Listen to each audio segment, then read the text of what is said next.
Hey guys, so as usual, I'm pretty late to the party with this tag, but I thought I'd take this opportunity to do my top 10 most wanted books for 2016.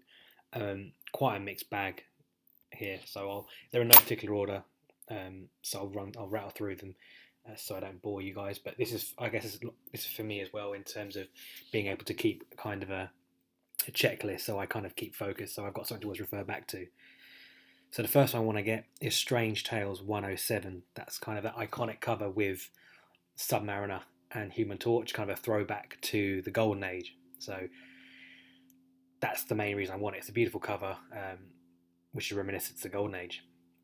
Then the next one is Strange Tales 114. Now that's the one with Captain America on. I think, well, apparently it's the first appearance of Captain America since the Golden Age, but actually it's not really Captain America. A guy actually finds Captain America's suit and wears it. But nonetheless, it's a very cool book with a cool cover again, with kind of a throwback.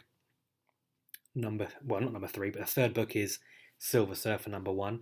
I've only ever owned this book in quite low grade before, and as I said in my previous video, I'm trying to go for 1 to 18 Silver Surfer. So number one is kind of the next big book I need to get out of the way, and then hopefully I can just kind of rattle through the rest of them.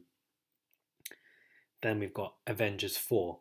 I've had a few copies of Avengers 4. I've had a slab a long time ago. I've also had a raw book until recently, which I got rid of. The raw book I had was kind of a 3.0, but it was not in great nick. It had writing on it. It had Marvel chipping and had issues with it. So I thought I'd sell that on and try and get a better copy. I'm when it comes to grade, I'm not fussed. I'm quite happy having lower grade books when it comes to these bigger keys. So yeah, Avengers 4. Then X-Men 1. That's one book I've never had. I've had a couple of opportunities in the past to pick it up, but never really bit the bullet. But I think 2016 is probably the year I'm going to do it. So X-Men 1. Then we've got Detective Comics 359, First Batgirl. I absolutely love that cover, and it's the color scheme. It's the purple hue, the kind of the gradient going down, fading down. I think it's a beautiful cover. It's a great book. I mean, Batgirl obviously is quite a big part of the DC kind of universe, especially when it came to the Killing Joke with Barbara Gordon and stuff. So she's a big part of DC. So I've never actually owned it. So yeah, 359. Then it's Batman 181. Again, another book I've never owned, but something I want to own.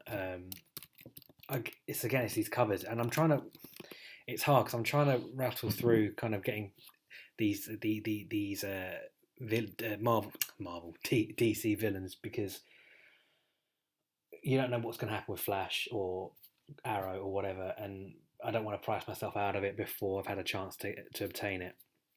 So Poison Ivy obviously was in the Joel Schumacher era of Batman Forever with Uma Thurman, but she's a cool character, and it's one of those Batman villains that's not being reintroduced into the Silver Age. It's an actual first appearance. So yeah, Batman 181. And then we're going to Batman 171, which is the first Silver Age appearance of the Riddler. Again, a very cool cover, a cool villain. I've always liked him. I think Jim Carrey was a funny Riddler. So yeah, can't go wrong with the Riddler. He's always had this kind of, even from back in the TV series, he's always been quite a quirky villain. So it'd be interesting to see kind of how he'd be portrayed in today's universe. Then X-Men 4, Brotherhood of Mutants. I've always wanted to own this book. It's been a book that's been on my list for the longest time. It's probably the book I've wanted the most, actually, even over X-Men 1. Again, it's that cool color scheme. It's Magneto on it. It's Quicksilver, and there's so many things going for it. Again, it's a pricey book, but if I focus, I'm sure I'll be able to get it. And last but not least, Amazing Spider-Man 15, First Kraven the Hunter. I love Kraven. I love Spider-Man. I love Ditko. Enough said. I mean, Kraven, there is big potential for Kraven to be utilised in the future. I think, personally, I think that they've worked their way through a lot of the Ditko villains.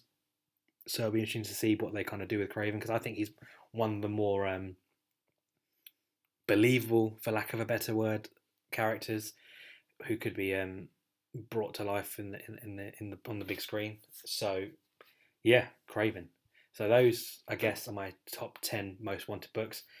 I am sure, I'm almost certain I'll be picking up books around these in between. I'm sure I won't just stick to these books. I'll be picking books here and there and everywhere. But hopefully I can focus on these, and come December 31st, I'll be able to tick off all, hopefully, but if not, most of these books off the list.